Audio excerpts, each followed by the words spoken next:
तो हेलो बच्चों, कैसे हो आप लोग।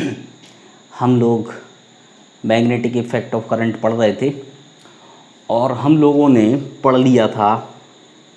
मुझको याद आ रहा है कि हमने force between the two parallel infinite length conductor पढ़ लिया था अच्छे से। ठीक है, उससे रिलेटेड जो भी क्वेश्चन थे वो मैंने करा दिए थे। बाकी प्रैक्टिस में तुम लोग कर रहे होगे, डाउट आ रहे होंगे। ठीक है, टॉपिक को वापस रिवाइज करके देखो, समझो, समझने की कोशिश करो। और अब ये उतने ज़्यादा टिपिकल टॉपिक है नहीं एक्चुअली। जो तुमने मैग्नेटिज्म में जितना टफ पार्ट पढ़ना था वो पढ़ लिया। अब ये तुम्हारे एंटरटेनिंग पार्ट आ गया है, इसमें तुमको मौज आएगी, एंजॉय के साथ पढ़ोगे, ज़्यादा तुमको सिरदर्दी नहीं लेनी है। ठीक है, तो अब आज का जो टॉपिक है आगे मुझको पढ़ाना है टॉर्क और magnetic dipole moment. Magnetic dipole moment क्या होता है उसको पहले समझ लेते हैं, फिर मैं उस पर आगे आता हूँ। देन टॉर्क पढ़ेंगे, क्योंकि टॉर्क में मैग्नेटिक डायपोल मोमेंट की ज़रूरत पड़ती है। ठीक, तो मैग्नेटिक डायपोल मोमेंट क्या होता है उस बात को समझते हैं कि कोई भी करंट कैरिंग लूप है, मतलब कोई वायर ले लो और उसको लूप बना दो, और उस लूप में चाहे सर्कुलर लूप बनाओ चाहे रेक्टेंगुलर लूप बनाओ, और उसमें करंट को फ्लो करा दो। ठीक है, करंट को फ्लो कराओगे तो क्या होगा कि करंट कैरिंग लूप बन जाएगा।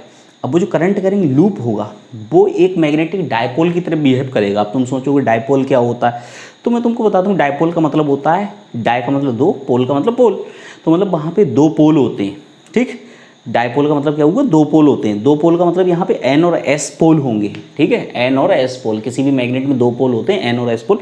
अभी मैंने तुमको बार मैग्नेट नहीं पढ़ाया है, मैंने तुम लोगों को बार मैग्नेट पढ़ाया नहीं है, तो तुमको तो पता नहीं चल रहा है कि एन और एस पोल होते हैं। लेकिन अब मैग्नेटिज्म में थोड़ा आगे बढ़ रहे हैं धीरे धीरे, तो चीज़ों को हम समझते हैं कि कहीं पे भी अगर कोई मैग्नेट है तो उसमें दो पोल होंगे, एक नॉर्थ पोल होगा, एक साउथ पोल होगा। वो मैंने तुमको जब मैं तुमको पढ़ा रहा था, अगर तुम लोगों को याद हो, करंट कैरिंग जो सर्कुलर लूप था उसके एक्सेस पे जब मैग्नेटिक फील्ड निकाला था और मैग्नेटिक फील्ड की जो इक्वेशन आई थी, तो वहाँ पे मैंने तुमको बताया था कि अगर एक साइड से देखोगे तो क्लॉकवाइज करंट दिखेगा, दूसरे साइड से देखोगे तो एंटी क्लॉकवाइज करंट दिखेगा। तो वहाँ पे एन और एस पोल होते हैं और मैग्नेटिक डायपोल मोमेंट वहाँ पे डिफाइन किया था। तो मैं यहाँ आता हूँ और स्टार्ट करते हैं। ठीक है, बिना देर किए हुए, what is magnetic dipole moment. ठीक है, मैग्नेटिक डायपोल मोमेंट क्या होता है। ठीक है, जैसे इलेक्ट्रिक डायपोल मोमेंट था उसी तरीके से मैग्नेटिक डायपोल मोमेंट है। तो इलेक्ट्रिक डायपोल मोमेंट में क्या था, वहाँ पे दो चार्जेस होते थे, तो वो वाला यहाँ पे जब बार मैग्नेट पढ़ेंगे तब वो केस आएगा। ठीक है, लेकिन मैं तुम लोगों को यहाँ बता दूँ, यहाँ पे हम करंट कैरिंग लूप के कारण मैग्नेटिक डायपोल देखने जा रहे हैं। Magnetic dipole moment due to current loop, due to current loop. ठीक है, तो देखो आसान है, बहुत ज़्यादा टफ नहीं है, बिल्कुल बेसिक। इसको बोलते हैं कि मान लो कोई भी लूप है और इसमें कुछ करंट फ्लो हो रहा है लाइक दिस। ठीक है, और इसकी कुछ अपनी रेडियस है आर, तो मैग्नेटिक डायपोल मोमेंट बोला जाता है। This is directly proportional to magnitude of current. अगर वहाँ करंट नहीं होगा तो कोई डायपोल मोमेंट नहीं आ सकता। दूसरा होता है this magnetic dipole moment is directly proportional to area. ठीक है, A is area of loop. ठीक है, तो मैग्नेटिक डायपोल मोमेंट अगर इन दोनों को जोड़ा जाए, even magnetic dipole moment is directly proportional to number of turns, N is the number of turns. कभी कभी क्या होता है कि नंबर ऑफ टर्न्स नहीं होते हैं, सिंगल टर्न होता है तो कोई बात नहीं, लेकिन ज़्यादातर वहाँ पे प्रैक्टिकली क्या होता है, प्रैक्टिकली वहाँ पे सिंगल टर्न का कोई मीनिंग नहीं होता है, तो वहाँ पे नंबर ऑफ टर्न्स बहुत ज़्यादा होते हैं। मैं तुम लोगों को बता दूँ, इसलिए क्योंकि सिंगल टर्न को थ्योरेटिकली एक्सप्लेन करते हैं, बट वहाँ पे प्रैक्टिकली देखा जाए तो सिंगल टर्न का कोई मीनिंग ही नहीं है। ठीक है, आगे चल के हम देखेंगे कि हम इसको जो मूविंग कॉइल गैल्वेनोमीटर होगा उसमें यूज़ करेंगे, तो फिर उस पर टॉर्क लगेगा। टॉर्क लगने के लिए ज़्यादा टॉर्क लगना चाहिए, ज़्यादा टॉर्क लगने के लिए ज़्यादा टर्न्स होने चाहिए। सिंगल टर्न केवल समझने के पर्पज़ से, और उस आगे हमको ज़्यादा से ज़्यादा टर्न्स होने चाहिए, तो N is the number of turns. तो यहाँ से इन सबको मिलाया जाए, मिलाने के बाद M is directly proportional to N I A, या फिर M is equals to N I A. Constant की वैल्यू 1 होती है तो M is equals to N I A.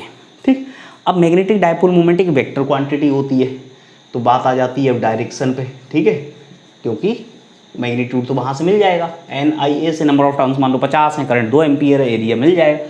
तो डायरेक्शन की बात अगर की जाए तो इसको ऐसे लिखा जाएगा, M is equals to N I A. तो इसमें केवल एरिया वेक्टर हो सकता है, ना तो करंट वेक्टर है और ना ही number of turns vector. Number of turns एक नंबर है जस्ट, तो करंट भी एक स्केलर क्वांटिटी है। तो एरिया वेक्टर होता है, तो एरिया वेक्टर का डायरेक्शन किधर होता है, एरिया के परपेंडिकुलर। जनरली क्या लेते हैं कि आउटवर्ड ले लेते हैं, वैसे इनवर्ड भी ले सकते हैं लेकिन आउटवर्ड ले लेते हैं, ठीक है। यहाँ पे हम आउटवर्ड लेके चलेंगे तो वो कोई इशू नहीं है, इनवर्ड भी ले सकते हो, इनवर्ड आउटवर्ड किसी भी डायरेक्शन में हो सकता है, but it will be always perpendicular to the surface of this loop like this। इसका जो लूप है, इसका जो सरफेस है, इसका जो प्लेन बना उसके एकदम परपेंडिकुलर बाहर की तरफ, ठीक है। तो एरिया वेक्टर हम पहले से जानते हैं, हमने इलेक्ट्रोस्टैटिक्स में पढ़ा हुआ है एरिया वेक्टर। तो m equals to N I A. You can find out the unit and dimension. तो डायमेंशन में मैं टाइम पास करने की ज़रूरत नहीं है मुझको, ठीक है। तो यूनिट की बात कर लेते हैं। यूनिट क्या हो जाएगा, ये तो नंबर है, इसकी कोई यूनिट होगी नहीं। This is ampere into metre square, ठीक है। अगर डायमेंशन की बात भी करनी है तो कर लो, करंट भी एक फंडामेंटल फिजिकल क्वांटिटी है, तो ampere into L square, ampere into L square, ये डायमेंशन बन जाएगी। तो ठीक है, तो ये पता चल गया कि कोई भी करंट करेंगे लूप होता है उसका मैग्नेटिक डायपोल मूवमेंट। अब देखो ध्यान से कि मैग्नेटिक डायपोल मूवमेंट कि एक्चुअल में जो डायरेक्शन है वो है किधर, वो एरिया वेक्टर के अलावा। अब वो करंट की डायरेक्शन से तुमको पता चलेगा। तो मैं तुम लोगों को बता दूं कि सबसे ज़्यादा जो आसान तरीका है मैग्नेटिक डायपोल मोमेंट वेक्टर की डायरेक्शन निकालने का, वो तरीका ये है कि जिस डायरेक्शन में करंट घूम रहा है, ठीक, जिस डायरेक्शन में करंट घूम रहा है उस डायरेक्शन में इन फिंगर्स को घुमाओ। इन फिंगर्स को जब उस डायरेक्शन में घुमाओगे तो सेंटर पे जो थंब की डायरेक्शन जाएगी that will be the direction of magnetic field. पहले से हमने पढ़ रखा है, that will be the direction of magnetic field, and here we can say this is also the direction of the capital M, means this is the direction of magnetic dipole moment vector, ठीक है। तो direction किधर होगी, direction होगी M की जो direction है this is along magnetic field at center, ठीक है, by right hand thumb rule. ये केवल कहानी है, लिखाने के लिए बोलते रहते हैं, लेकिन तुमको जो याद रखना है वो सिंपल ये वाली बात याद रखनी है, ठीक है, कि ऐसे करके करंट की डायरेक्शन फिंगर्स को घुमाओ। तो यहाँ पे हेयर, अगर यहाँ मैं बात करूँ तो यहाँ किधर आएगा, अंदर की तरफ आएगा डायपोल मोमेंट वेक्टर, ठीक है। तो आ गया सेंटर पे मैग्नेटिक फील्ड अंदर की तरफ, तो अंदर की तरफ डायपोल मोमेंट वेक्टर आ गया, ठीक। अब देखो, ठीक है, तो इस पे मत जाना कि एरिया वेक्टर हमेशा बाहर ही होता है। मैंने कहा था अंदर भी हो सकता है, बाहर भी हो सकता है, तो it depends on the direction. वैसे तो हम एरिया वेक्टर तो इधर भी हो सकता है, अंदर भी हो सकता है, लेकिन हम यहाँ पे एरिया वेक्टर को किसके अलोंग लिखेंगे, पैरेलल आ रहे हैं ना ये वेक्टर, तो जिधर एरिया वेक्टर उधर ही, तो इधर हमने एरिया वेक्टर को अंदर ही मान दिया है, तो हम वो किसी भी डायरेक्शन मान सकते हैं। तो वो याद रखना कि मैग्नेटिक डायपोल मूवमेंट की वेक्टर एरिया वेक्टर की डायरेक्शन, तो यहाँ पे अंदर मान ली हमने, ठीक है। तो लेकिन तुम याद करोगे, तुम कैसे करके डायरेक्शन निकालो, तुम सोचो हम तो कन्फ्यूज हो गए, सर ने तो निकाल दिया, हम तो कंफ्यूज हो गए कि बाहर लें कि अंदर लें। तो मैंने तुमको बता दिया कि जिधर करंट की डायरेक्शन उधर ही मैग्नेटिक डायपोल मोमेंट की डायरेक्शन, सेंटर पे मैग्नेटिक फील्ड की डायरेक्शन भी उधर ही। तो सिंपल है, वही एरिया वेक्टर की डायरेक्शन, क्योंकि एरिया वेक्टर की रैंडम डायरेक्शन है, ठीक है, हम बाहर और अंदर दोनों ले सकते हैं। तो हमारा यहाँ पे काम किधर से हो रहा है, मैग्नेटिक डायपोल मोमेंट वेक्टर, तो उसी डायरेक्शन में एरिया वेक्टर मान लिया। अब देखो, अब मैं कुछ इससे रिलेटेड जो भी क्वेश्चन हो सकते हैं वो तुमको बताता हूँ और फिर आगे बढ़ते हैं। देखो कि अगर देखा जाए,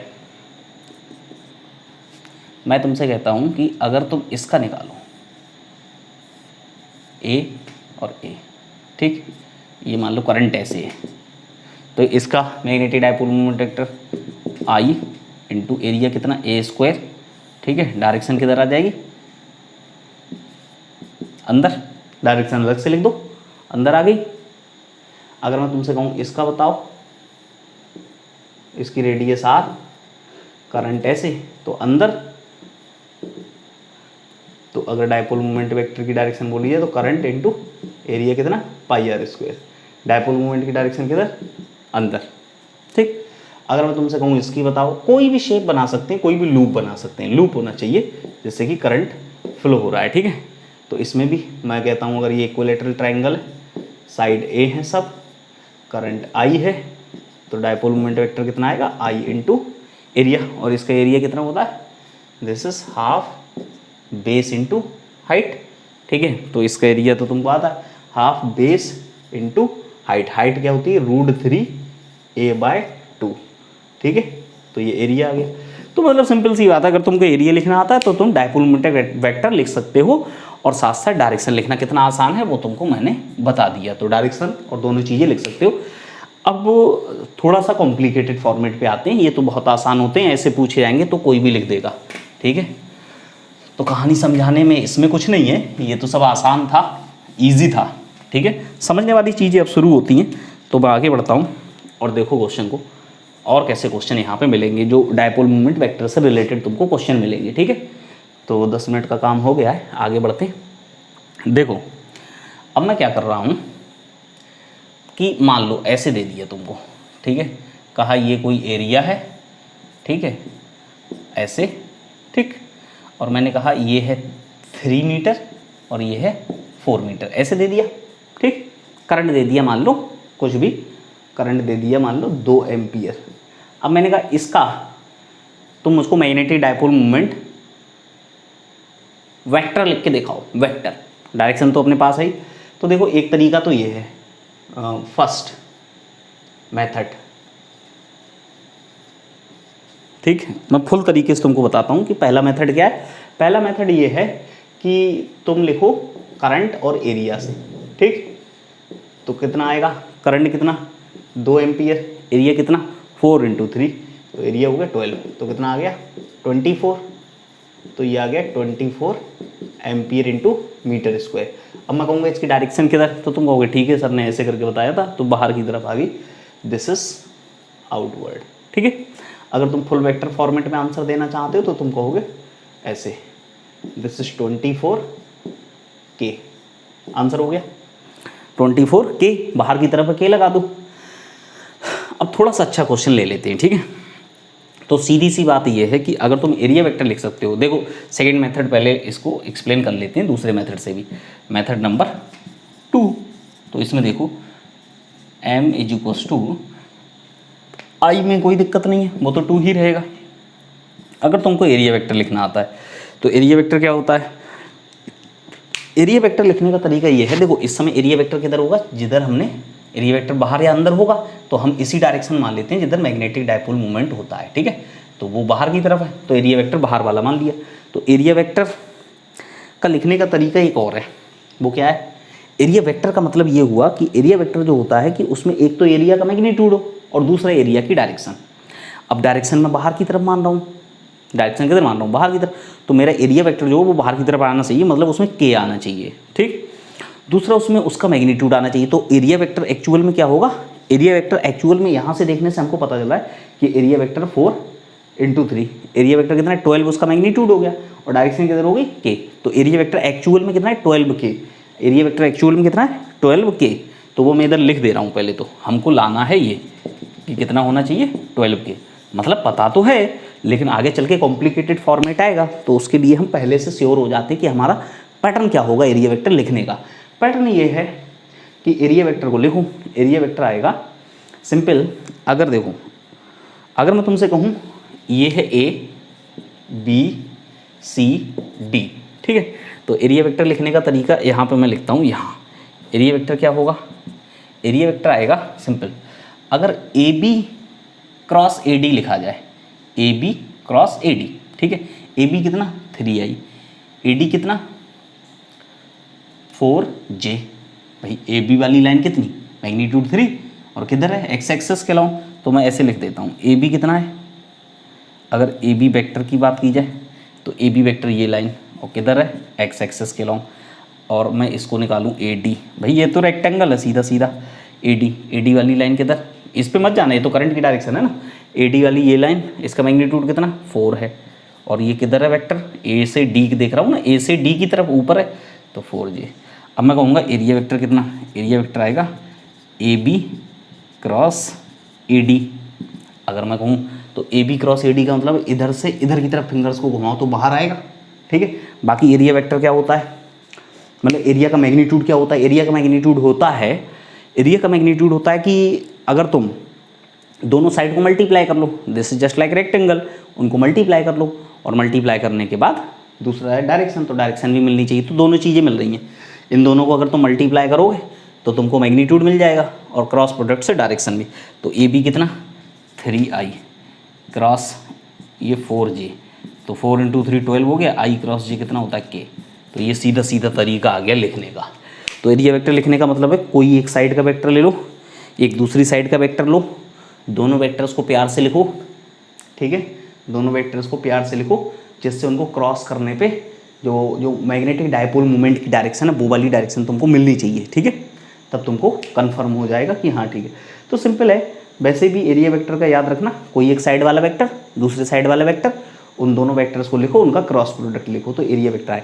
और अगर तुम लोगों को याद हो तो वेक्टर में भी हम पढ़ते थे क्रॉस प्रोडक्ट में कि area of the parallelogram, area of the parallelogram, area of rectangle, area of square, वो एक ही फॉर्मूला होता है। एरिया ऑफ ट्राइंगल भी पढ़ते थे, हाफ इंटू बेस वाला वेक्टर और हाइट वाला वेक्टर, ठीक है।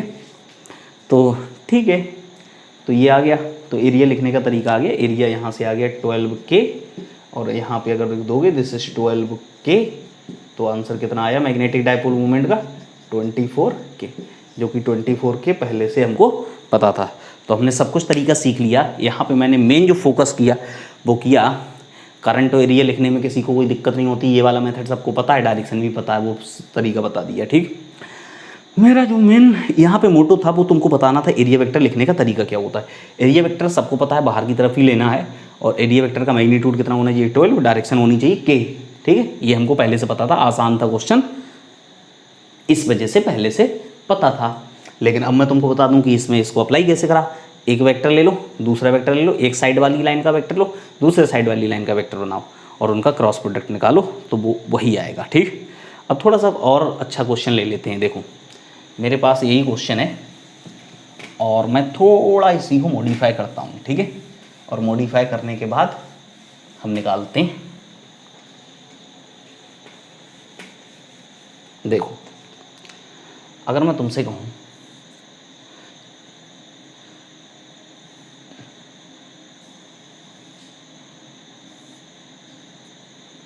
ये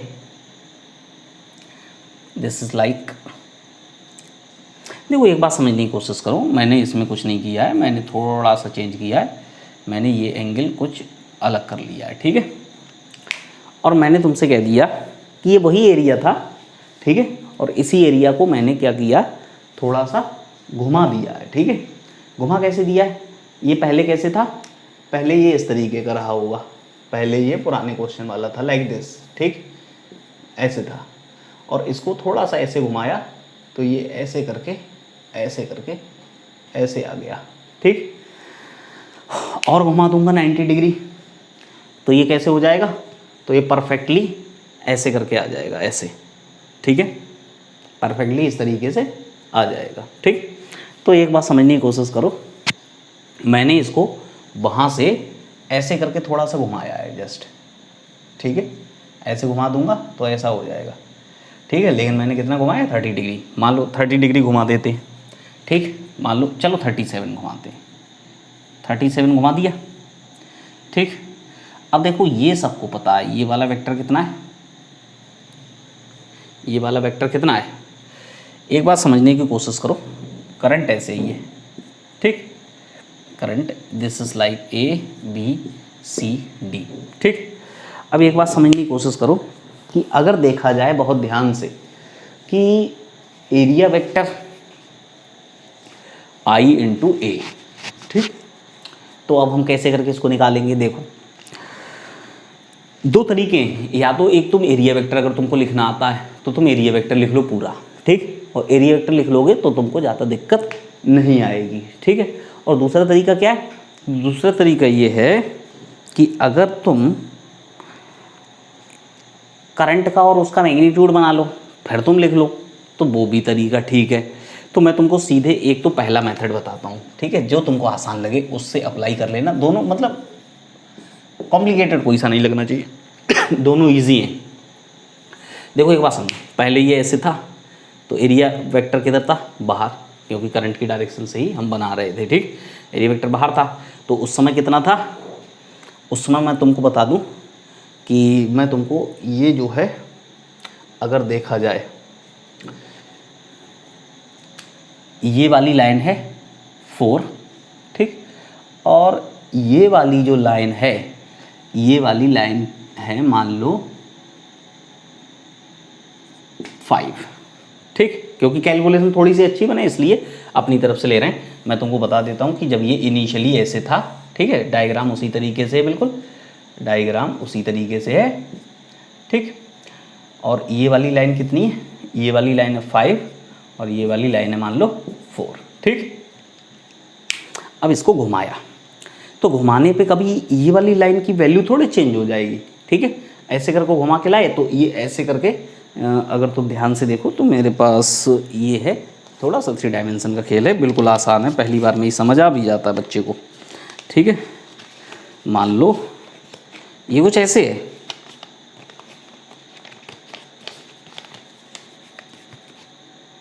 ठीक, अपना ही नाम आ गया इस पे तो क्या बात है, चलो अपना नाम आ गया तो ठीक है। ऐसे अब मैंने इसको ऐसे घुमा दिया, ऐसे, ठीक है। अब तुम ध्यान से देखो, जब मैंने ऐसे रखा तो ऐसे था, ये वाली लाइन कितनी 5 है, ये वाली लाइन कितनी 4 है, ये ऐसे करके घुमा दिया तो ये लाइन कभी चेंज थोड़ी हो जाएगी, इस लाइन की लेंथ तो हमेशा कितनी रहेगी 5। अब उस 5 का एक कंपोनेंट ऐसे आएगा और एक कंपोनेंट, क्योंकि मुझको वेक्टर लिखना है, ठीक है ना। अगर मैंने इसको थोड़ा सा ऐसे करके घुमाया तो ये लाइन थोड़ी तिरछी हो गई, पहले किधर थी, नीचे वाली लाइन को देखना बस, पहली थी एक्स एक्सेस के लॉन्ग, तो मैं इसको क्या लिखता 5i, और ये वाली लाइन थी ऊपर तो इसको क्या लिखता 4j। तो अगर मैं इसको चुपचाप ऐसे करके घुमाना शुरू करूँ, this is parallel to the Y axis, ठीक है, आगे मैं कहानियाँ बोला करूँगा कि इफ़ दिस इज रोटेटेड, ये कौन सी डायरेक्शन रोटेट कर रहा हूँ मैं, ऐसे ऐसे करके ऐसे ला रहा हूँ, तो ये एंटी क्लॉकवाइज, ठीक है। अगर मैं यहाँ से, ये सामने से एक्स प्लेन है, अगर मैं इसको घुमाना शुरू करूँ, ठीक है, ऐसे घुमाते घुमाते घुमाते घुमाते ऐसे कर दूँ, ठीक है, तो ये कौन सा प्लेन बन जाएगा, ये कौन सा प्लेन बन जाएगा, ये क्लियरली तुमको विजिबल नहीं होगा, ये देखो उसमें वो हाथ पैर उसके निकल रहे थे ज़्यादा, ये देखो ऐसे। अगर मैं इसको इस parallel to the Y axis घुमाना शुरू करूँ, किस डायरेक्शन, एंटी क्लॉकवाइज, तो ऐसे हो जाएगा। ऐसे कौन सा है, ये वाई जेड प्लेन बनेगा, ठीक है। अगर मैं इसको parallel to the X axis घुमाता ऐसे, ये एक्स एक्सिस वाली लाइन थी ना, parallel to the X axis इधर घुमाना शुरू करता ऐसे, तो ये कौन सा बनता, ये बनता तुम्हारा एक्स जेड प्लेन, ठीक है ना, एक्स जेड प्लेन। तो वो प्लेन का खेल समझ लो प्यार से, ठीक है। तो मैंने इसको parallel to the Y axis घुमाना शुरू किया, ऐसे घुमाऊंगा तो ये सीधे बाहर आ जाएगा, ये एक्स एक्सिस वाली लाइन जो थी किधर आ जाएगी, जेड एक्सिस के लोग। लेकिन मैंने पूरा नहीं घुमाया, मैंने इतना सा घुमाया, तो भैया ये वाली लाइन तो 5 ही रहेगी, नीचे वाली लाइन, लेकिन इसका एक कंपोनेंट इधर जाएगा, एक कंपोनेंट किधर आएगा। अगर मैं नीचे वाली लाइन को देखूँ ऐसे है, तो इसका एक कंपोनेंट किधर जाएगा, एक जाएगा एक्स एक्सिस के लॉन्ग और एक किधर जाएगा, जेड एक्सिस के लॉन्ग, ठीक है। तो ठीक है, अब मैं तुमको सीधे सीधे एरिया वेक्टर वाला तरीका बता देता हूँ और फिर वो वाला तरीका भी, ठीक। तो देखो, अच्छा एक बात बताओ, अगर मैं तुमसे कहूँ एरिया वेक्टर लिखो तो तुम कैसे लिखोगे, तुम कहोगे एरिया वेक्टर सर ने बताया था, this is A B vector cross A B vector cross A D vector, ठीक है। अब तुम कहोगे ए बी वेक्टर कितना, तो ए बी वेक्टर तो मतलब इधर हो गया ना, ए बी वेक्टर तो ऐसे आया, ठीक है। तो इस वाले की लाइन की वैल्यू कितनी 5, तो 5 का एक कंपोनेंट उधर गया, ठीक है। तो ये ए बी वेक्टर लिखना है, तो ये आया 5 cos 37i plus 5 sin 37k, 5 sin 37k। बिल्कुल परेशान होने की ज़रूरत नहीं, बहुत आसान है, ठीक। क्रॉस ए डी वेक्टर तो ऊपर ही रहा, वो तो 4j लिखने में देर तो लगेगी नहीं उसमें, तो ये कितना है 5 cos 37 4/5, तो ये हो जाए 4i plus 5 sin 37 3k cross 4j। अब मल्टीप्लाई कर लो, i क्रॉस j, 4 और 4 16, ठीक है, i क्रॉस j हो जाएगा k, और इसको करो k क्रॉस j, ठीक है, j क्रॉस k होता है i, तो माइनस का i, तो माइनस का 12i, ठीक है, ये आ गया। अब देखो एरिया वेक्टर लिखना अगर तुमको आता है तो बहुत इजी, मतलब तुमको लगेगा ये क्वेश्चन, ठीक। मतलब मैं तो एरिया वेक्टर लिखना सिखा रहा हूँ, मैं कुछ नहीं कर रहा हूँ, मैं एरिया वेक्टर लिखना सिखा रहा हूँ। अब देखो एरिया वेक्टर का एक्चुअल में अगर मैं तुमसे कहूँ मैग्नीट्यूड कितना है, ठीक, तो मैग्नीट्यूड कितना होगा, अगर मैं तुमसे कहूँ मैग्नीट्यूड कितना है, देखो एक चीज़ तो क्लियर कि एरिया का मैग्नीट्यूड तो कभी चेंज होगा नहीं, एरिया का मैग्नीट्यूड तो कभी चेंज हो नहीं जाएगा। तो एरिया का अगर मैग्नीट्यूड कभी भी चेंज नहीं होगा तो एरिया वेक्टर का अपना जो है मैग्नीट्यूड जो भी आए वो एक अलग चीज़ है, ठीक है। तो अपना जो भी है एरिया वेक्टर ये आ गया, इसका मैग्नीट्यूड निकालें। इसका मैग्नीट्यूड कितना आया, रूट में अगर मैं कहूँ 16 का स्क्वायर प्लस 12 का स्क्वायर, ठीक है। 16 तो मैं थोड़ा सा आसानी सॉल्व करूँगा, तो 4 इंटू 3 तो 4 बाहर आएगा, और 4 इंटू 4 तो 4 का स्क्वायर 16 और प्लस 9 25 तो 20 आ गया, ठीक है। एरिया वेक्टर का जो मैग्नीट्यूड होगा वो कभी भी चेंज नहीं हो रहा है, वो 20 ही रहना है। तुम देखो तुम्हारे सामने अगर एक लाइन 5 थी, एक लाइन 4 थी, तो उसका मैग्नीट्यूड कितना रहा, इसका मैग्नीट्यूड तो 20 है पहले भी, ठीक। और घुमा फिरा के तुमने इधर उधर कर दिया तो उसका मैग्नीट्यूड कितना है। अगर मैं तुमसे कहूँ कि एक लाइन ऊपर चली जाए, एक लाइन ऐसे, तो उस एरिया वेक्टर का मैग्नीट्यूड कितना होगा, तो तुमको 20, उसमें कोई दिक्कत थोड़े है कि कोई सी साइड जब चेंज नहीं हो रही है तो फिर मैग्नीट्यूड थोड़ा चेंज हो जाए, तो वो 20 आए। हाँ, डायरेक्शन चेंज होगी, एरिया वेक्टर की क्या होगी, डायरेक्शन। इस समय डायरेक्शन किधर है, जेड एक्सिस के लॉन्ग, इस समय किधर है, एक्स एक्सिस और जेड एक्सिस के बीच में। तो एक्चुअल में ये डायरेक्शन किधर है, पूरा एनालिसिस कर लेते हैं। एक्चुअल में ये डायरेक्शन किधर है, एक्चुअल में ये जो डायरेक्शन है तो ऐसे था, तब तो ऐसे थी, ऐसे घूम गया तो इधर आई ना, तो इधर आई, तो ये जो वेक्टर है वो ऐसे आया, तो इसका एक कंपोनेंट किधर, जेड एक्सिस के लॉन्ग प्लस, और दूसरा कंपोनेंट किधर, एक्स एक्सिस के लॉन्ग माइनस। तो माइनस का आई आया, प्लस का के आया है, ठीक। देखो एक बात समझो मैं क्या बता रहा हूँ, तुम लोगों को लगेगा कि पता नहीं आज क्या बता रहा। देखो ऐसे है इनिशियली, इस डायग्राम की बात कर रहा हूँ, पहले ऐसे, ठीक है। जब तुमने इसको ऐसे करके घुमाना शुरू किया, ऐसे कर लिया, जब ऐसे किया तो ये एरिया वेक्टर तो ऐसे चला गया ना, एरिया वेक्टर तो परपेंडिकुलर होता है, तो जो वेक्टर ऐसे चला गया, तो ये जो वेक्टर है ये जब ऐसे चला गया तो इसका एक कंपोनेंट इधर आएगा ना, और दूसरा कंपोनेंट इधर आएगा। ये वाला कंपोनेंट प्लस के बनेगा, ये कंपोनेंट माइनस का आई, तो ऐसे ही आएगा। बाकी तुम्हारा मैग्नीट्यूड 20 चलेगा, ठीक है ना। मैग्नीट्यूड कितना चलेगा, 20। तो इसको मिटा देते हैं। अब एरिया वेक्टर आ गया, तो पहला मेथड अपना एरिया वेक्टर वाला बना ले रहे हैं। तो एरिया वेक्टर वाला जो पहला मेथड है उसके अकॉर्डिंग डायरेक्ट आंसर लिखना होगा अब तो, कि m इज टू आई कितना, आई मान लो 10 एम्पियर, ठीक है। तो 10 इंटू वेक्टर कितना 16k माइनस 12i, तो m is to full vector format में आंसर लिख देता हूँ मैं, ये आया माइनस का 120i प्लस का 160k, ये तुम्हारा आंसर आ गया, ठीक है। और अगर इसका मैग्नीट्यूड निकालना है तो देखो मैग्नीट्यूड तो निकालना बहुत आसान, मैग्नीट्यूड कितना होगा, मैग्नीट्यूड सिंपल, एरिया का मैग्नीट्यूड कितना 20 और उसका मैग्नीट्यूड कितना 10, तो 20 इंटू 10 200 आ जाएगा, चाहे इसका स्क्वायर करके निकाल लो वो भी 200 आएगा, सीधी सी बात। दूसरा तरीका मैंने तुमको बताया था, दूसरे तरीके की बात करें तो दूसरा तरीका है मैग्नीट्यूड वाला। मैग्नीट्यूड कितना, करंट का मैग्नीट्यूड कितना 10, एरिया का मैग्नीट्यूड कितना 20, कितना आ गया, अब ये मैग्नीट्यूड तो आ गया, कितना आ गया 200, ठीक है। अब तुम कहोगे कि ऊपर वाला कुछ और है, नीचे वो वेक्टर फॉर्मेट में है। अब तुमको इसमें लिखनी पड़ेगी डायरेक्शन 200 की, तो 200 ऐसे आया, तो 200 का एक कंपोनेंट एक्चुअल में देखो ध्यान से, 200 का कैसे करके लिखोगे, 200 का 200 किधर है ऐसे, तो एक इधर और एक इधर।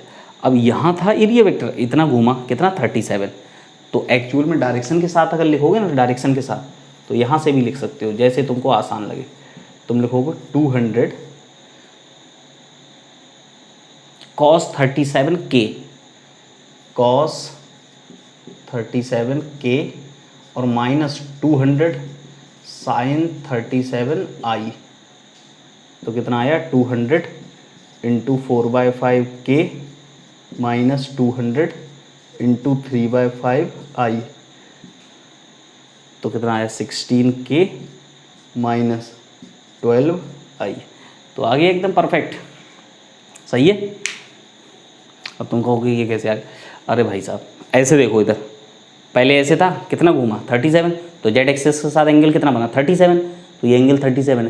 तो ये जो एरिया वेक्टर है इसका मैग्नीट्यूड, मतलब पूरा जो डायपोल मूवमेंट वेक्टर है इसका मैग्नीट्यूड कितना आया टोटल 200 का ये कौन सा कंपोनेंट, कॉस कंपोनेंट 200 cos 37 और दूसरा कंपोनेंट इसका किधर जाएगा, एक्स एक्सेस के लॉन्ग, वो भी नेगेटिव डायरेक्शन, इसलिए माइनस का साइन 37। ठीक है, तो तुम्हारे पास दो तरीके हैं, जिसको चाहें जो अच्छा लगे उसको अप्लाई कर लो।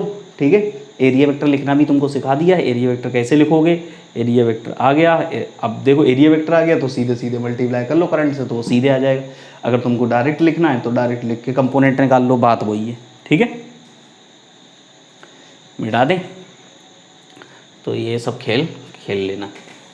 अब आगे बढ़ते हैं।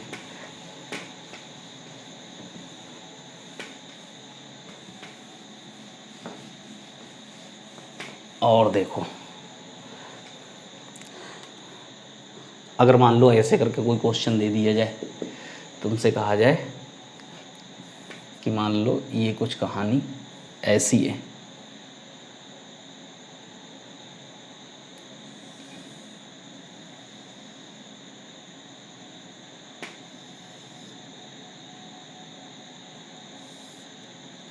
ठीक,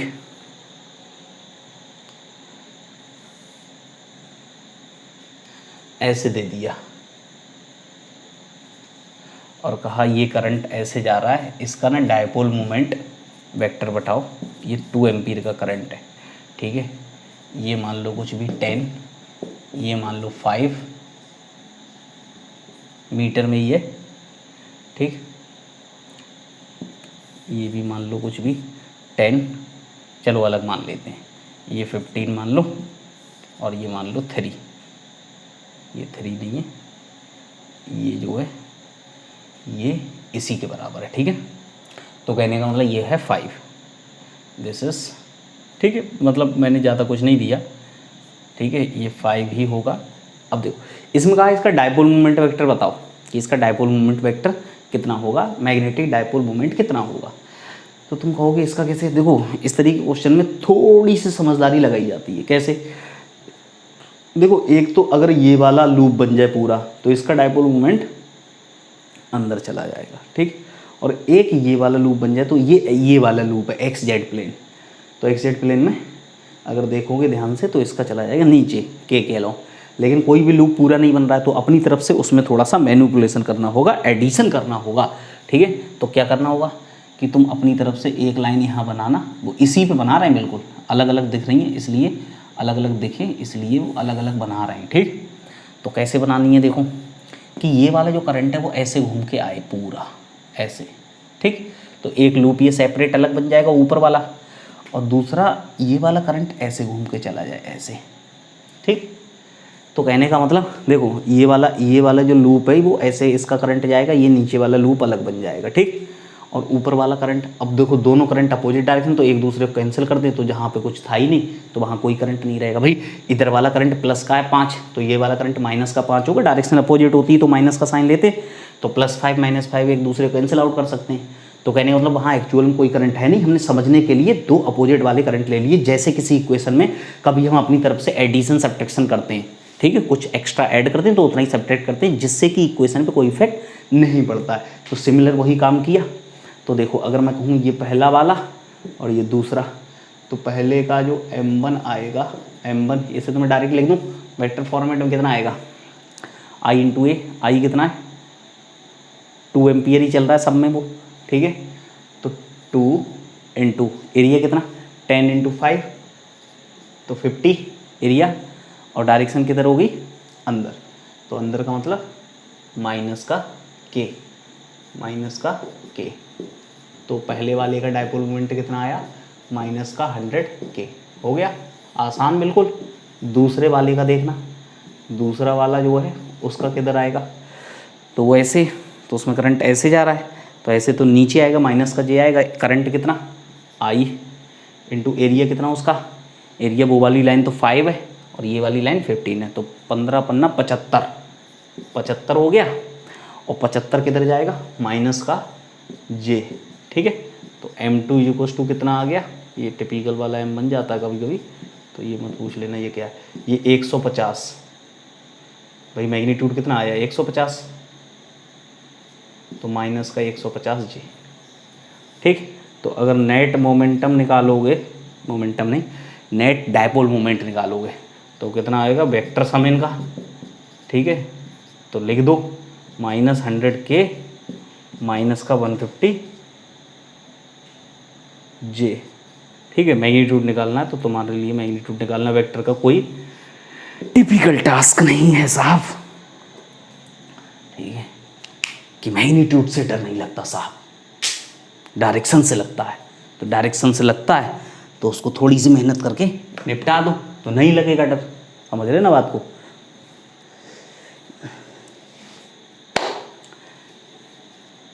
ये ऐसे क्वेश्चन पाए जाएंगे, ऐसे क्वेश्चन से घबराना नहीं है, ऐसे क्वेश्चन को निपटाना है।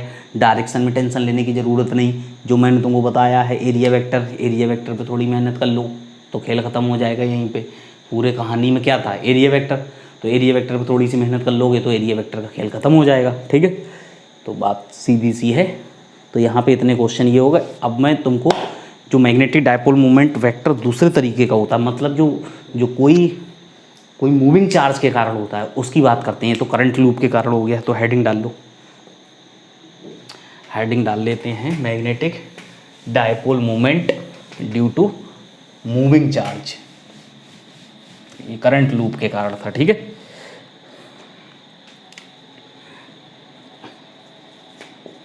Magnetic dipole moment due to moving charge. ठीक, magnetic dipole moment due to moving charge. तो magnetic dipole moment due to moving charge लिखना कोई बड़ी बात नहीं है, समझदारी से देखो कैसे लिखेंगे। तरीका यही है, करंट लिखना है और एरिया से मल्टीप्लाई करना है। ठीक है, डायरेक्शन लिखने का वही तरीका भाई, जिधर करंट की डायरेक्शन। अब चार्ज है तो चार्ज पॉजिटिव नेगेटिव दो हो सकते हैं। तो पॉजिटिव चार्ज करंट की डायरेक्शन, तो करंट की डायरेक्शन से फिंगर्स को घुमाना करंट की डायरेक्शन, तो पुराना तरीका। अगर नेगेटिव चार्ज हुआ तो जिधर वो घूमेगा उसके अपोजिट डायरेक्शन में डायरेक्शन आएगी। तो डायरेक्शन निकालने का फंडा एकदम इजी है, डायरेक्शन निकालने का फंडा वो पुराना वाला है। ठीक है, दैट इज़ नॉट इशू। ठीक है, तो दो तरीके के चार्जेस हो सकते हैं। तो मैं अगर नहीं भी बताऊंगा इधर वाला ज़्यादा तो तुमको उसमें आता है। तो मैं पॉजिटिव वाले से अगर बता दूँ तो नेगेटिव वाला हमेशा उल्टा होगा, कोई इशू नहीं है उसमें। तो पॉजिटिव वाले पे ही फोकस करेंगे, हम पॉजिटिव लोग हैं ना। तो देखो अगर मान लो magnetic dipole moment due to moving charge, तो पहला क्वेश्चन ही ले लेता हूँ और समझदारी से देखो। ये सबसे ज़्यादा पूछा गया क्वेश्चन, इवन हर टेस्ट में पूछा जाता है, हर एक एग्ज़ाम में पूछा गया है, तो परेशान होने की ज़रूरत नहीं। देखो क्या, जैसे कहा कि एक कोई चार्ज है और वो इस लूप में घूम रहा है। ठीक है, this is charge Q is moving on the circular track. This is not any ring, nothing else. This Q is moving at circular track with angular speed omega. ठीक है, और इसकी रेडियस कितनी है सर्कुलर ट्रैक की, are. ठीक, तो कहा जाएगा कि इसका डायपोल मोमेंट बताओ। तुम एक सिंगल चार्ज भी एक डायपोल की तरह बिहेव कर सकता है, वहाँ नॉर्थ पोल साउथ पोल दोनों होंगे। आगे चल के हम देखते हैं सब कुछ। तो देखो ध्यान से,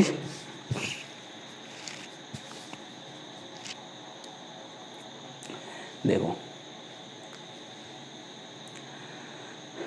कैसे लिखोगे, m is equals to I into A से। बेसिक तरीका तो यही है। अब तुमको I लिखना है कि ये चार्ज कितना I प्रोड्यूस करेगा। This charge will behave like the current element. ठीक है, तो अगर एरिया में तो कोई दिक्कत नहीं है, एरिया सबको पता है, एरिया तो वही है पाई आर स्क्वायर। भाई सर्कुलर लूप जो है उसके अंदर कितना एरिया बन रहा है, वो तो पाई आर स्क्वायर। ठीक, अब करंट लिखना इशू है, तो बात आती है करंट की। तो करंट पे ही मेहनत कर लेते हैं। करंट होता है I equals to D Q over D T. ठीक, तो देखो है क्या, करंट होता है कि किसी भी क्रॉस सेक्शन से कितना चार्ज पास करके चला जाता है। ठीक है, तो ये तुम छोटा सा क्रॉस सेक्शन ले लो यहाँ, तो एक टाइम पीरियड में कितना चार्ज पास करके जाएगा, टी। एक टाइम पीरियड में, ठीक है, कांस्टेंट स्पीड से घूम रहा है, ओमेगा से घूम रहा है। अगर कांस्टेंट स्पीड ओमेगा से घूम रहा है, मूविंग वो सर्कुलर वाली स्पीड है, कांस्टेंट स्पीड ओमेगा से घूमेगा तो हमेशा एक टाइम पीरियड में एक ही चक्कर लगाएगा। अगर उसका एक टाइम पीरियड 10 सेकंड का है तो 10 सेकंड में वो हमेशा उससे क्रॉस करके जाएगा इस पर्टिकुलर एरिया से। ठीक है, तो एक टाइम पीरियड में से कितना चार्ज पास करके चला गया, Q। ठीक है, एक बार चार्ज क्यू घूम के चला गया, फिर वो घूम के तब आएगा तो दोबारा। तो कहने का मतलब क्यू चार्ज को पास होने में कितना टाइम लगा, rate of flow of charge हो गया, तो क्यू चार्ज पास होने में टाइम लगा कैपिटल टी। ठीक है, तो एक तो तरीका ये होगा, ठीक है, डायरेक्ट लिखना। दूसरा कभी कभी ना, कभी टाइम पीरियड डिफाइन किया जाता है, कभी ओमेगा डिफाइन किया जाता है, कभी फ्रीक्वेंसी डिफाइन की जाती है। तो सबको पता है T is equals to 2π/, omega होता है T is equals to 1/f होता है, omega is equals to 2πf होता है। ये वाले जो यूनिफॉर्म सर्कुलर मोशन के 3 कन्वर्जन है वो यहाँ पे लगते रहेंगे, तो वो लगाने में कोई दिक्कत नहीं है। तो I is equals to Q into F हो जाएगा, 1/t को एफ लिख सकते हैं, या फिर क्यू टी की जगह 2π/ओमेगा। तो ये करंट लिखने के 3 तरीके, in terms of time period, in terms of frequency, in terms of omega. ठीक, तो मैग्नेटिक डायपोल मोमेंट वेक्टर कितना बनेगा, ठीक है, मैंने ओमेगा डिफाइन किया तो मैं ओमेगा टर्म्स में लिख देता हूँ, Q omega over 2π into πr², ये लिख सकते हो। दिस इज, ज़्यादातर ऐसा लिखा हुआ आता है, क्यू ओमेगा r²। ठीक है, तो अगर जिसके टर्म्स में पूछा जाए तो ओमेगा के टर्म्स में, अगर कभी कभी टाइम पीरियड डिफाइन किया जाता है तो तुम्हारा आंसर टाइम पीरियड के टर्म्स में होना चाहिए। ठीक है, तो इतना लिखना है वहाँ पे, आई की जगह πr² तो चेंज होना नहीं है, तो सिंपल है। ठीक है, बस याद रखना इतना कि यूनिफॉर्म सर्कुलर मोशन का खेल है, कुछ नया नहीं है। ठीक, मिटा देता हूँ, this is magnetic dipole movement due to moving charge. ठीक है, अब है मैग्नेटिक डायपोल मूवमेंट, डायरेक्शन किधर है, पॉजिटिव, अंदर है, जो पॉजिटिव चार्ज की डायरेक्शन वो करंट की डायरेक्शन, तो करंट की डायरेक्शन से मिलता है, तो मिल गया। अब देखो अपना दूसरा तरीका क्या है कि कोई मैं एक नॉन कंडक्टिंग रिंग या कोई भी ऐसा लेता हूँ ऑब्जेक्ट जो नॉन कंडक्टिंग है, जिस पे यूनिफॉर्मली चार्ज को डिस्ट्रीब्यूट किया गया है। ठीक, और यूनिफॉर्मली चार्ज को डिस्ट्रीब्यूट करने के बाद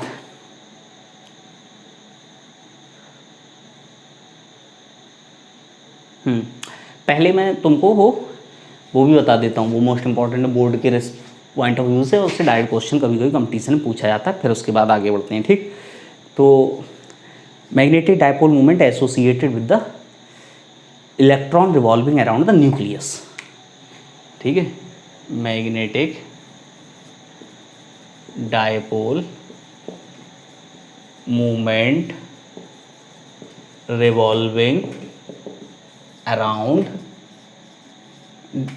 रिवॉल्विंग एसोसिएटेड विद एटम कह दो, एसोसिएटेड विद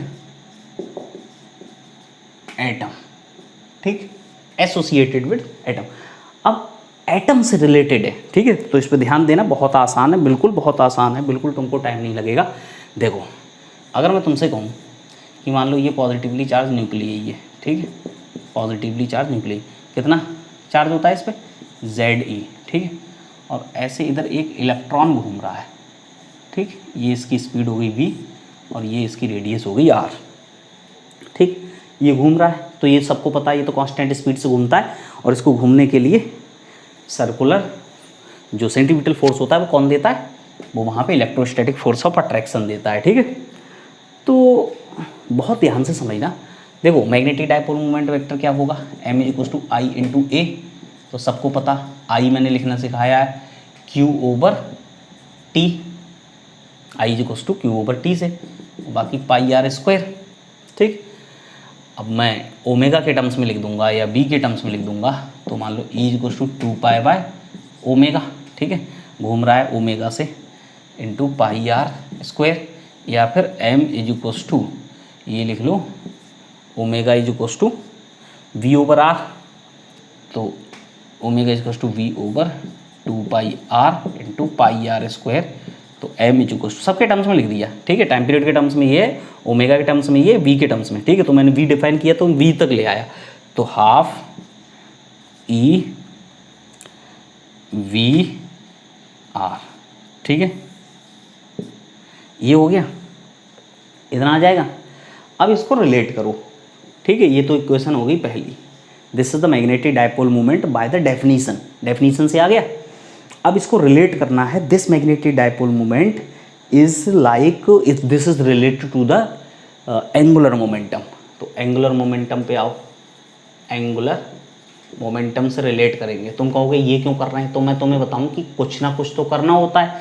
तो ये जब एसोसिएटेड विद एटम वाला करते हैं तो इसकी टर्मिनोलॉजी है, किस किस टर्म्स में लिखते हैं वो सब बता रहा हूँ। एंगुलर मोमेंटम, तो एंगुलर मोमेंटम क्या होता है, L is to M V R, point mass के लिए एम वी आर फॉर्मूला है, ठीक है। इलेक्ट्रॉन का मास m, इसका मास कितना है m, V R angular momentum M V R, ठीक है। पॉइंट मास के लिए इक्वेशन क्या होती है एंगुलर मोमेंटम की, m into V into R, सब कुछ परपेंडिकुलर है तो कोई इशू नहीं है एम वी आर डायरेक्ट लिखने में, ठीक है। वैसे अगर परपेंडिकुलर नहीं होता तो वेलोसिटी परपेंडिकुलर टू आर लिखा जाता है, यहाँ पे परपेंडिकुलर ही है क्योंकि मैंने एक पर्टिकुलर केस लिया है। तो एंगुलर मोमेंटम आ गया, तो अब एंगुलर मोमेंटम और इसको रिलेट करो बाय फर्स्ट एंड सेकेंड। तो देखो capital M is equals to half E, और वी आर की जगह क्या लिख सकते हैं L ओवर M, तो M is equals to EL over 2M, ये मैग्नीट्यूड आ गया। अब वेक्टर रिलेट करते हैं, ठीक है। वेक्टर रिलेशन क्या, देखो अगर ये ऐसे घूम रहा है, ठीक, तो जैसे घूमता है तो जिधर घूमता है उसी डायरेक्शन में फिंगर्स को घुमाओ तो L की डायरेक्शन मिलती है। L is along the rotation, L is angular momentum की डायरेक्शन किधर है, अलोंग रोटेशन। अगर अलोंग रोटेशन का मतलब जिधर फिंगर्स घुमाई तो थंब की डायरेक्शन आ जाती, तो अलोंग रोटेशन से किधर आ गया, बाहर आ गया। और ये तुमको पता है कि इलेक्ट्रॉन इधर घूम रहा है तो इलेक्ट्रॉन की डायरेक्शन में फिंगर्स को घुमाओ तो मैग्नेटिक डायपोल मोमेंट इधर आ जाएगा, इधर आता है पॉजिटिव चार्ज की वजह से। तो इलेक्ट्रॉन इधर घूम रहा है तो पॉजिटिव चार्ज इधर घूम रहा है, तो M किधर आएगा, तो M आएगा, M की डायरेक्शन आएगी अंदर, ठीक है। तो दोनों की डायरेक्शन अपोजिट हो गई, तो माइनस का साइन लगाने में कोई दिक्कत नहीं।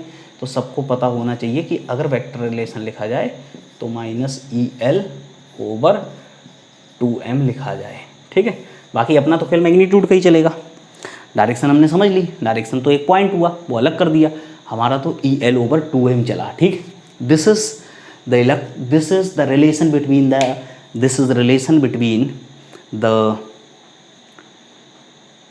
This is magnetic dipole moment and angular momentum, magnetic dipole moment and angular momentum, ये तुमको पता होना चाहिए। दिस इज द रिलेशन, ठीक। अब एक बात को समझने की कोशिश करो कि एक रिलेशन और लिखना है और थोड़ा सा मॉडिफाई करना है। क्या मॉडिफाई करना है कि ये तो आ गया, इतना सबको लिखना आता है, वो डेफिनेशन सबको पता है, ये रिलेशन आ गया, वो वेक्टर रिलेशन आ गया, ठीक। अब बात आती है इसको बोहर्स थ्योरी से रिलेट करते हैं, बोहर्स सेकंड पोस्टुलेट, ठीक है। टर्मिनोलॉजी है, तुम सोचोगे ये क्या कर रहे हो, तो मैं बता रहा हूँ कि कहाँ तक ड्राइव करना होता है। बोहर्स थ्योरी फॉर एटम, तो जो एंगुलर मोमेंटम होता है वो क्या होता है, this is NH over 2 NH over 2 तो M इज इक्वल टू कितना आ जाएगा, NEH over 4πm। This is perfect equation, यहाँ तक लाना होता है। दिस इज एक्चुअल, यहाँ मैग्नेटिक डायपोल, ये भी मोस्ट इंपॉर्टेंट इक्वेशन है। और ये वाली इस पर्टिकुलर एसोसिएटेड विद आइटम के लिए यहाँ तक लाना होता है बोहर्स पोस्टुलेट लगा के, बोहर्स थ्योरी को यूज करके। तो NEH ओवर 4πm इतना याद रखना है। फिर यहाँ से this is magnetic dipole moment is equal to NEH over 4πm। अब मैं तुमको बता दूं कि यहाँ से एक चीज़ और पूछी जाती है, that is called Bohr's magneton, ठीक है। तो मैं तुमको बता दूं मैंने क्या किया था, इसमें कुछ नहीं किया। M is equal to IA, ये I वाला फंडा मैंने चार्ज घूमता है वो उसका वाला फंडा पहले तुमको बता दिया कि वो कितना होता है, वो कैसे निकाला जाता है। पहले वाला MVR यूज किया, ये आ गया, बोहर्स पोस्टुलेट यूज किया तो ये आ गया। फिर मैं तुमको बता दूं कि यहाँ पे बोहर्स मैग्नेटॉन स्पेशली पूछा जाता है, तो वो भी समझ लेते हैं। बोहर्स मैग्नेटॉन, बोहर्स मैग्नेटॉन, ठीक है। कई बार पूछा गया कि बोहर्स मैग्नेटॉन क्या होता है। देखो कोई भी ऐसे तो बहुत सारे ऑर्बिट्स होते हैं, बहुत सारे ऑर्बिट्स में यहाँ पे n क्या होता है, L is equal to H Planck constant होता है, n होता है number of orbit, n is equal to 1 2 3 and so on, ठीक है। H is equal to Planck constant सबने पढ़ा है, 6.62 इंटू 10⁻34 प्लैंक कांस्टेंट, ठीक है। चलो ठीक है, सबको पता चल गया कि n is equal to 1 2 3 and so on H is equal to 6.62 into 10⁻⁻34 joule into second होता है, ठीक है।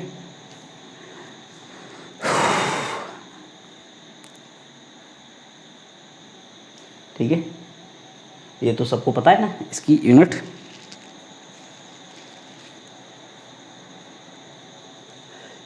क्या होती है, E is equal to H nu से, ठीक है। तो जूल इंटू सेकेंड वो तुमने पढ़ा होगा, ठीक है, 10⁻⁻34। अब सुनो, नहीं पढ़ा तो यूनिट याद रखोगे, देख लेना किताब में कहीं।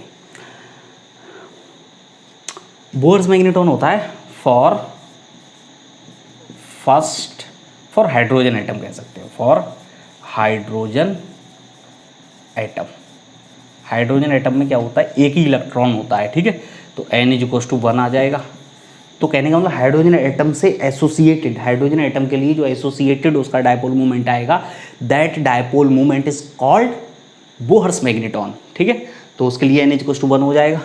तो M इज इक्वल टू कितना हो जाएगा, EH/4πm।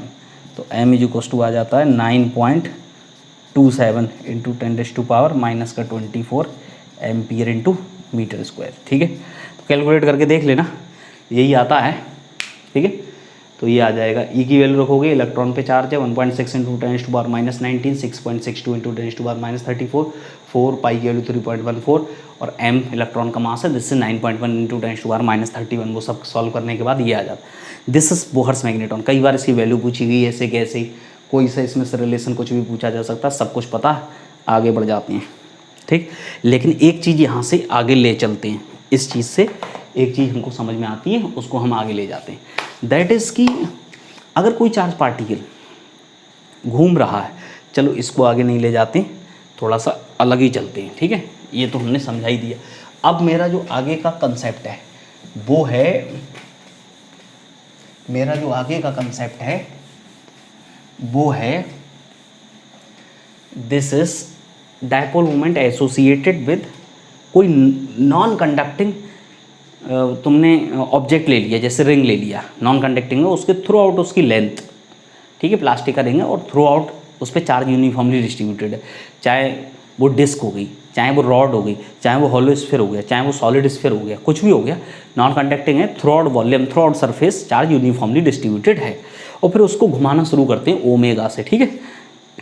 तो उनसे एसोसिएटेड भी होता है। तो question, magnetic dipole moment associated with object with non-conducting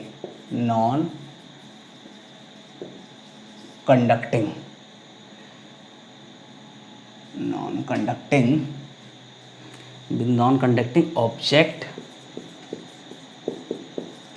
rotating with omega, ठीक है, कांस्टेंट ओमेगा से रोटेट कर रहे हैं, ठीक है। तो देखो मैं 3 के लिए बताता हूँ, फिर मैं जनरलाइज कर दूंगा, ठीक। देखो पहला मैं लेता हूँ रॉड के लिए, चलो मैं रिंग के लिए लेता हूँ, ठीक। मान लो ये रिंग है और इस पर टोटल चार्ज Q है और Q इज़ यूनिफॉर्मली डिस्ट्रीब्यूटेड।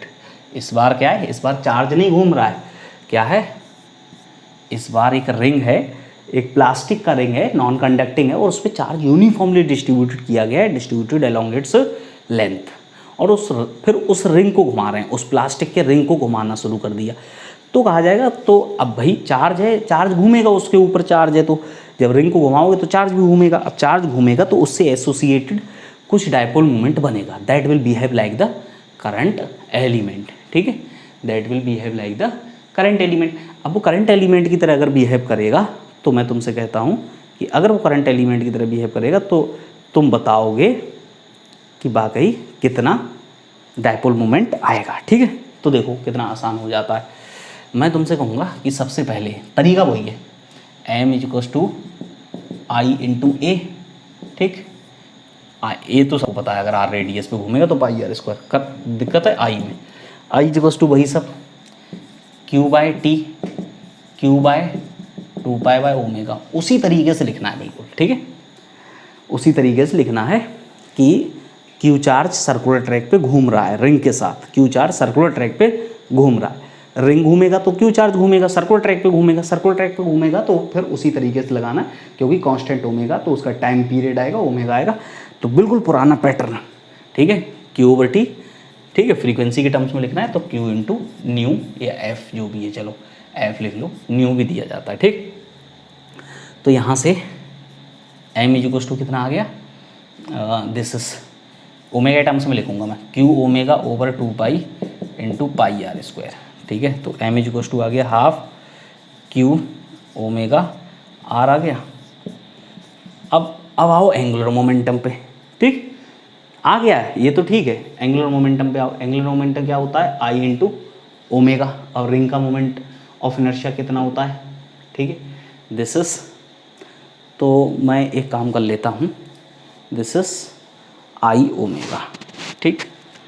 तो अगर तुम ध्यान से देखो तो ओमेगा की जगह क्या लिख सकते हैं, I, ठीक है, ओमेगा की जगह L ओवर I, ठीक।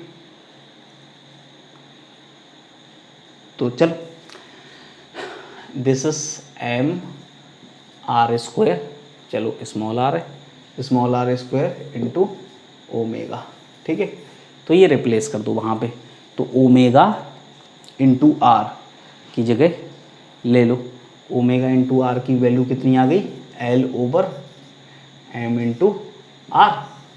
तो यहाँ से इक्वेशन फर्स्ट क्या आ गई, इक्वेशन फर्स्ट आ गई m is equal to, m तो डाइपोल मोमेंट है, दिस इज हाफ Q और ओमेगा कितना, ओमेगा आर हो गया L over m into R, ठीक है।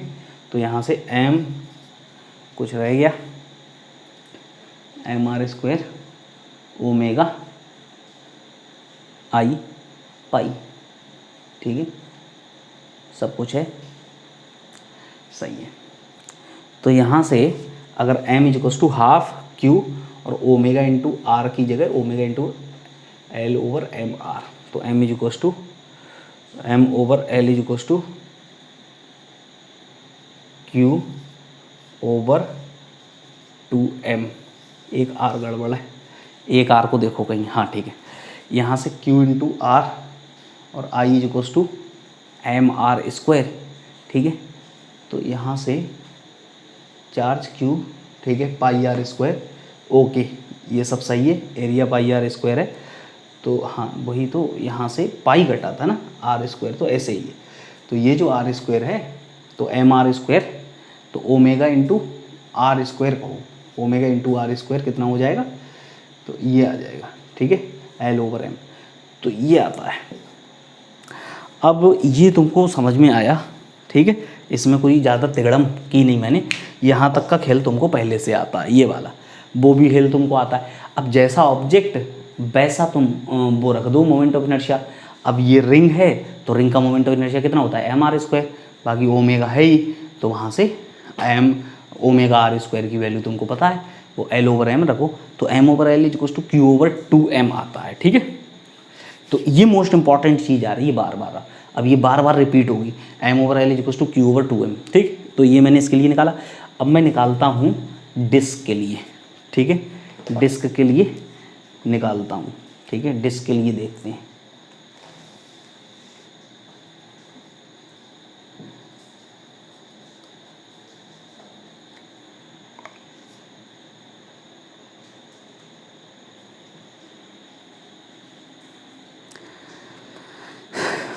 ठीक है, इसको नोट कर लो। अब मैं तुमको बता दूं कि अगर डिस्क के लिए निकालेंगे तो डिस्क के लिए भी रिजल्ट यही आएगा, M over L is equal to Q over 2m, ठीक है। और फिर मैं यहाँ से कंक्लूड क्या करूँगा उस पर करते हैं फोकस, देखो ध्यान से, ठीक है। कितना हो गया 59, 5 पे निपटा दूंगा सब कुछ। तो ये रिंग का ख़त्म। अब रिंग के बाद आते हैं डिस्क पे, ठीक है। तो मैं इसको नहीं मिटा रहा हूँ, ठीक है, ऐसा ही फॉर्मेट आएगा।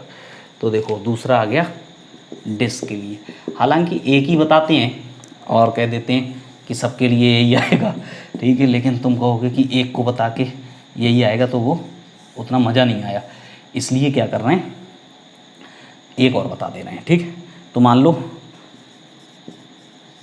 थ्रू आउट एरिया चार्ज कितना है, क्यू।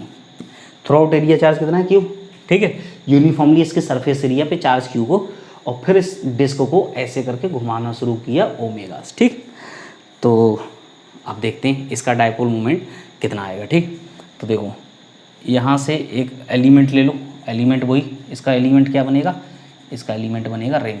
ठीक है, इस तरीके का रिंग मान लो, रेडियस तो आर है। ठीक है, तो एक्स पे जाके ऐसे मानो, एक्स डिस्टेंस पे ये डी एक्स विथ का एक रिंग मानो ऐसे।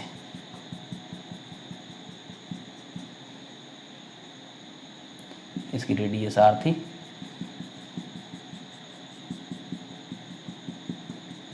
सही है भाई। एक्स पे जाके डी एक्स विथ का एक रिंग मान लिया। ठीक, तो ओमेगा से घुमा रहे हैं इसको। तो देखो ध्यान से, सबसे पहले एलिमेंट का, सबसे पहले charge on element, charge on element कितना हो जाएगा, D Q, Q over pi R square 2 pi X D X. अगर तुमको ये समझ नहीं आया है तो तुम बिल्कुल ही बेवकूफ़ हो, क्योंकि कितनी बार तुम लोगों को बताया मैंने। ठीक है, charge divided by total area, total area कितना, पूरा एरिया डिवाइड करो, और फिर एलिमेंट का एरिया कितना 2 पाई एक्स, और ये डी एक्स थिकनेस, तो ये वाला एरिया की बात कर रहा हूँ, शेडेड वाला, तो वो आएगा। ठीक है, तो डी क्यू आ गया। ठीक है, टाइम पास करूँ इस पर, करता हूँ। डी क्यू कितना, इसका ये जो शेडेड दिख रहा है, इसका वाला चार्ज चाहिए। अब पूरे पे चार्ज क्यू, तो यूनिट पे charge Q divided by area, area कितना पाई एक्स स्क्वायर, तो यूनिट पे चार्ज, अब कितने पे चार्ज चाहिए, इस पे, तो इसका एरिया कितना 2 pi X into D X area बना, तो चार्ज पर unit area multiply by area, charge आ गया उस पर। ठीक है, हो गया टाइम पास। डी क्यू, अब देखो, अब मैं कहता हूँ डी एम लिखो, मतलब उसका एलिमेंट का डायपोल मोमेंट कितना होगा, D I into pi x square. अब डी आई कितना, D Q divided by T, या टी छोड़ो, 2 pi by omega into pi x square. अब ओमेगा ओवर 2 पाई तो कट गया, डी क्यू लिख लो, डी क्यू हो रहा, डी क्यू होगा pi R square 2 pi X D X X square. ठीक है, तो देखो एक पाई से एक पाई और कट गया, 2 से 2 और कट गया, तो Q, अब M लिखो, M is equals to integration, तो Q ओमेगा,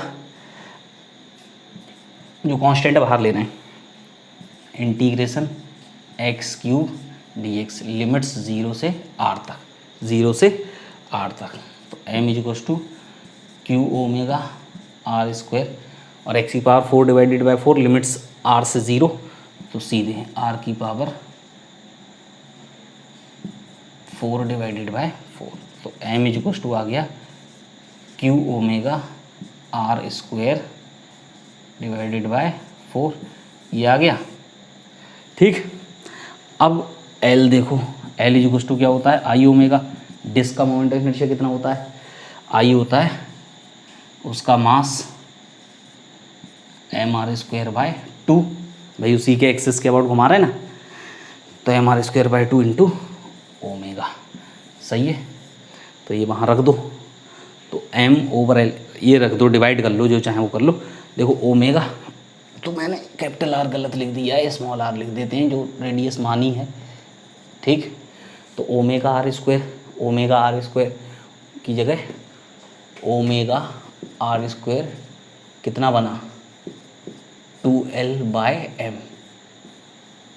ठीक है, तो देखो ध्यान से, 1 और 2, इससे क्या रिजल्ट बना, यहाँ लिख देता हूँ, रिजल्ट बना m is equals to 2L by M into Q over 4, तो M over L is equal to कितना आया, एल बाय, अरे यार, क्यू बाय 2m। ठीक है, देखो ये जो डबल 3-4 बार घुमा दिया जिसमें, उस चीज़ को देखो, आई बात समझ। मैंने कहा था यही वाला आएगा क्यू ओवर 2m, वो वही आया।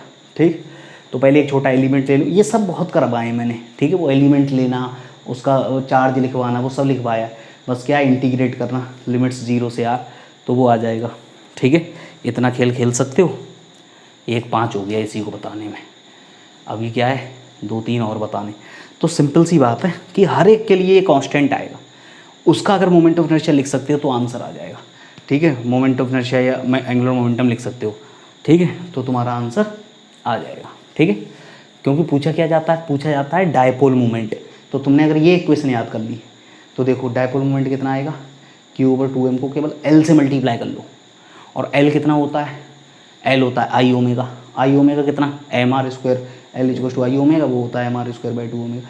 ये l की वैल्यू वापस यहाँ रख दोगे तो m आ जाएगा, l को यहाँ रख के सीधा m आ जाएगा। ठीक है, आई बात समझ में। तो कहने का मतलब, तो वो रिज़ल्ट याद करना होता है, ये आ गया था यहीं पे। ठीक है, अगर मैं तुमको ये कहूँ ये याद कर लो, ठीक है, और l की वैल्यू यहाँ रखो, l की वैल्यू कितनी है, l की वैल्यू mr²/2, तो 2 2 4 हो जाएगा, ओमेगा कट जाएगा, तो mr⁻² डिवाइडेड बाय सब कुछ। ठीक है, तो कहने का मतलब वो याद करना है, वो m over l is to Q over 2m, ये सबके लिए एक जैसा है। बस तुमको अगर m कभी भी पूछा जाए किसी भी केस में, तो तुमको क्रॉस मल्टीप्लिकेशन में l रख देना है, और l की वैल्यू क्या होती है, आई ओमेगा। और मोमेंट ऑफ इनर्शिया सबको याद होता है, चाहे वो डिस्क हो चाहे वो रिंग हो। एक और बताता हूँ, और वो है रॉड का। रॉड भी वही है कि रॉड को ले लिया और ओमेगा से घुमा रहे हैं। ठीक है, और क्या है इसकी लेंथ, मान लो r मान लो। ठीक, अब क्या करना, चार्ज वही है, charge through out, Q through out length. तो क्या करना, x पे जाके dx का एलिमेंट ले लो, तो देखो, तो उस पर चार्ज कितना होगा, q ओवर लेंथ कितनी r, q over r into उसकी लेंथ कितनी एलिमेंट की, dx। भाई total length, total charge divided by total length, और टोटल लेंथ। ठीक, तो अब dm कितना होगा, i कितना होगा 2π/ओमेगा। i कितना होगा, dq over t is equal to 2π/ओमेगा इंटू एरिया कितना πx²। ठीक है, तो m इज इक्वल, चलो dm लिख लो एक बार और, dq q over 2πr omega into πx² dx। तो पाई से पाई कट गया, तो q ओमेगा ओवर 2r, अब m निकाल रहे हैं, इंटीग्रेट करेंगे, integration q omega over 2r x² dx, limits 0 से r। तो m is equal to q omega over 2r x³/3, limits 0 से r। तो m इज इक्वल टू कितना आ गया, q ओमेगा ओवर 2r का भी 6 हो गया, और यहाँ हो गया r³, तो कट जाएगा ये कार, q ओमेगा r²/6। ठीक है, अब l इज इक्वल टू क्या होता है, I omega, l is equal to I कितना, ml²/3 होता है इंटू ओमेगा। अब तुम देख लो, ओमेगा r² की जगह ओमेगा r² की जगह 3l ओवर m लिख दूंगा मैं।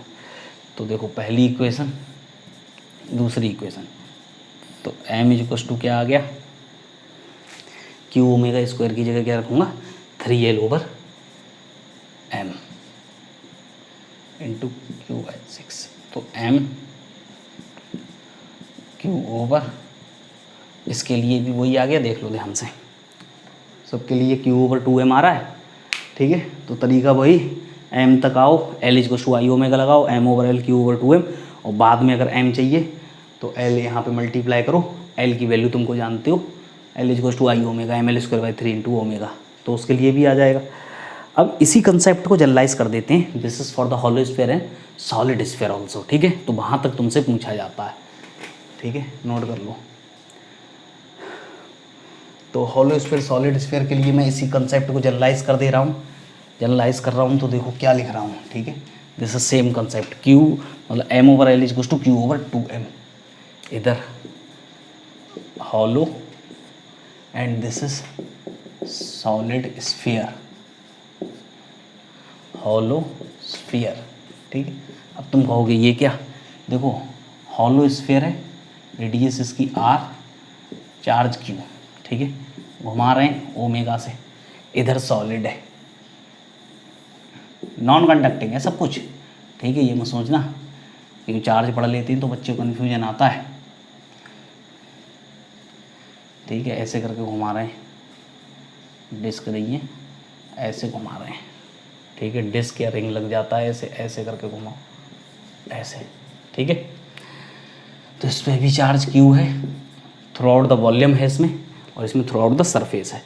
तो हम क्या लिखेंगे कि m over l is equal to Q over 2m, तो m is equal to Q over 2m into l, l is equal to क्या होता है आई ओमेगा, तो m is equal to Q over 2m, m क्या है इसका मास है पूरा, ठीक है। आई कितना हो जाएगा भाई 2 बाय हॉलो स्फीयर का कितना होता है 2/3 into M R square omega, cut जाएगा, तो एम इज इक्वल टू आएगा Q R square omega by 3, ये आया। देखो अब ये मैंने डायरेक्ट तुमको बताया कि उस कंसेप्ट से कैसे एम डायरेक्ट लिखते हैं, ठीक।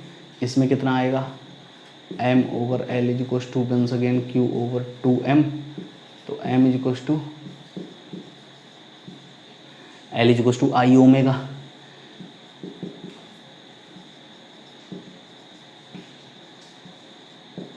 इसका कितना होता है 2/5 सॉलिड का, ठीक है, 2/5 एम आर स्क्वायर ओमेगा, तो M is equal to M cut गया, तो Q R square omega by 5। ये यहाँ तक की कहानी है, इसको देखो ध्यान से एक बार और फिर मुझसे बात कर सकते हो, ठीक है, इतना काम कर सकते हो, ठीक है। अब इसको रिवाइज करना, फिर मिलते हैं, 1 घंटा 12 मिनट से ज़्यादा का वीडियो हो गया, ओके बाय।